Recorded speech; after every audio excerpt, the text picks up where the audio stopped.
Welcome to the Story Pillow, where each night brings a new adventure to fuel your imagination and bring you sweet dreams. Tonight, let's begin Rapunzel from Grimm's Fairy Tales by the brothers Grimm.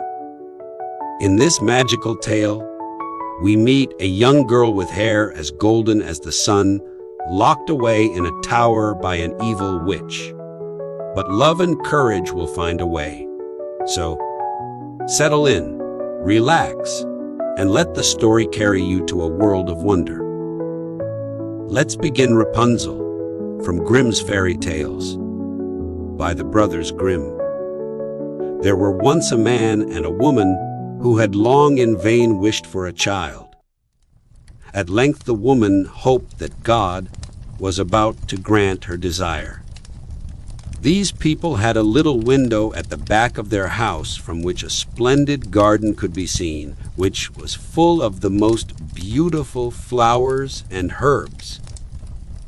It was, however, surrounded by a high wall, and no one dared to go into it, because it belonged to an enchantress, who had great power and was dreaded by all the world. One day the woman was standing by this window and looking down into the garden when she saw a bed which was planted with the most beautiful rampion, Rapunzel, and it looked so fresh and green that she longed for it. She quite pined away and began to look pale and miserable. Then her husband was alarmed and asked, "What ails you, dear wife?" She replied, "If I can't eat some of the rampion, which is in the garden behind our house, I shall die." The man, who loved her, thought, "Sooner than let your wife die, bring her some of the rampion yourself. Let it cost what it will." At twilight, he clambered down over the wall into the garden of the enchantress, hastily clutched a handful of rampion, and took it to his wife. She at once made herself a salad of it and ate it greedily. It tasted so good to her, so very good, that the next day she longed for it 3 times as much as before. If he was to have any rest, her husband must once more descend into the garden. In the gloom of evening, therefore, he let himself down again, but when he had clambered down the wall, he was terribly afraid, for he saw the enchantress standing before him. "How can you dare," said she with angry look, "descend into my garden and steal my rampion like a thief? You shall suffer for it." "Oh," answered he, "let mercy take the place of justice. I only made up my mind to do it out of necessity.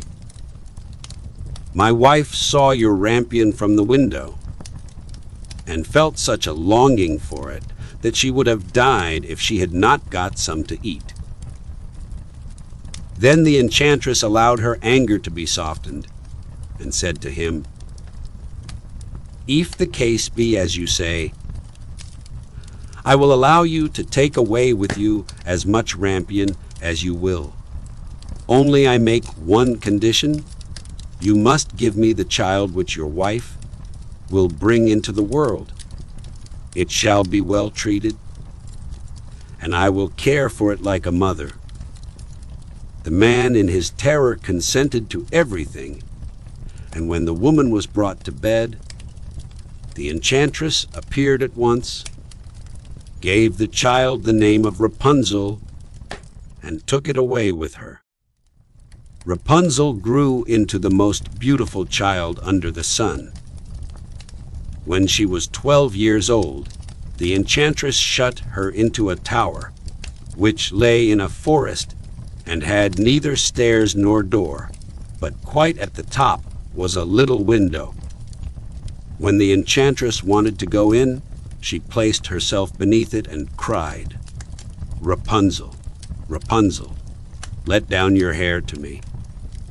Rapunzel had magnificent long hair, fine as spun gold, and when she heard the voice of the enchantress, she unfastened her braided tresses, wound them round one of the hooks of the window above, and then the hair fell 20 ells down, and the enchantress climbed up by it. After a year or two, it came to pass that the king's son rode through the forest and passed by the tower. Then he heard a song which was so charming that he stood still and listened. This was Rapunzel, who in her solitude passed her time in letting her sweet voice resound. The king's son wanted to climb up to her and looked for the door of the tower, but none was to be found. He rode home, but the singing had so deeply touched his heart that every day he went out into the forest and listened to it. Once when he was thus standing behind a tree, he saw that an enchantress came there, and he heard how she cried, "Rapunzel, Rapunzel, let down your hair to me." Then Rapunzel let down the braids of her hair, and the enchantress climbed up to her. "If that is the ladder by which one mounts, I too will try my fortune," said he, and the next day, when it began to grow dark, he went to the tower and cried, "Rapunzel, Rapunzel, let down your hair to me." Immediately the hair fell down and the king's son climbed up. At first Rapunzel was terribly frightened when a man, such as her eyes had never yet beheld, came to her. But the king's son began to talk to her quite like a friend, and told her that his heart had been so stirred that it had let him have no rest, and he had been forced to see her. Then Rapunzel lost her fear, and when he asked her if she would take him for her husband, and she saw that he was young and handsome, she thought, "He will love me more than old Dame Gothel does." And she said yes, and laid her hand in his. She said, "I will willingly go away with you, but I do not know how to get down. Bring with you a skein of silk every time that you come, and I will weave a ladder with it, and when that is ready I will descend, and you will take me on your horse." They agreed that, until that time, he should come to her every evening, for the old woman came by day. The enchantress remarked nothing of this, until once Rapunzel said to her, "Tell me, Gothel, how it happens that you are so much heavier for me to draw up than the young king's son. He is with me in a moment." "Ah, you wicked child," cried the enchantress. "What do I hear you say? I thought I had separated you from all the world, and yet you have deceived me." In her anger she clutched Rapunzel's beautiful tresses, wrapped them twice round her left hand, seized a pair of scissors with the right, and snip, snap, they were cut off, and the lovely braids lay on the ground. And she was so pitiless that she took poor Rapunzel into a desert where she had to live in great grief and misery. On the same day that she cast out Rapunzel, however, the enchantress fastened the braids of hair, which she had cut off, to the hook of the window, and when the king's son came and cried, "Rapunzel, Rapunzel, let down your hair to me," she let the hair down. The king's son ascended, but instead of finding his dearest Rapunzel, he found the enchantress, who gazed at him with wicked and venomous looks.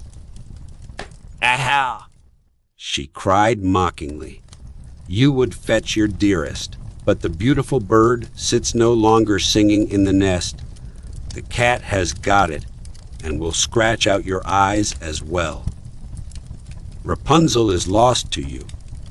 You will never see her again.